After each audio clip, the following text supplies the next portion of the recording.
গত 17 বছর আওয়ামী লীগ যদি কোনো অন্যায় করেছে আমি কিন্তু ছাড়ি নাই ভাই, আমি তো লেখালেখি করছি। আপনি আমার পত্রিকা বের করে দেখবেন, আমি আমার পত্রিকায় সব লিখেছি। আওয়ামী লীগ যদি কোনো অন্যায় করেছে আমি সাথে সাথে লিখেছি, কোনো মন্ত্রী অন্যায় করেছে আমি লিখেছি, পুলিশ কোনো অন্যায় করেছে আমি লিখেছি, আমি কিন্তু ছাড়িনি।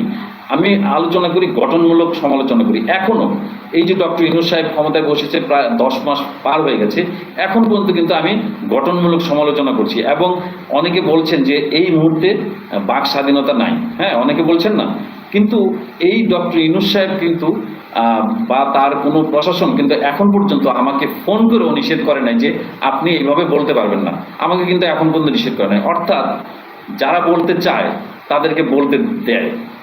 বুঝতে পারছেন? এইটা বলার ইচ্ছা থাকতে হবে, যিনি বলেন তার ইচ্ছা থাকতে হবে, এবং সে সবচেয়ে ইচ্ছা হলো তার বুঝতে হবে। আমি নির্বাচন কমিশনকে একটা বুদ্ধি দিয়েছিলাম যে বারবার, এবং সরকারের সাথে আমি মানে সরকারকেও আমি দিয়েছিলাম, আমাদের তো ক্ষমতা কতটুকু আপনি জানেন, পত্রিকা আর এই যে ইউটিউব আছে, তাছাড়া তো আর আমাদের কিছু নাই। তো পত্রিকা আমি লিখেছিলাম এটা কিন্তু বারবার, সেটা কি আমি লিখেছি যে আওয়ামী লীগ বিএনপি, যে বিএনপি এইভাবে আন্দোলন না করে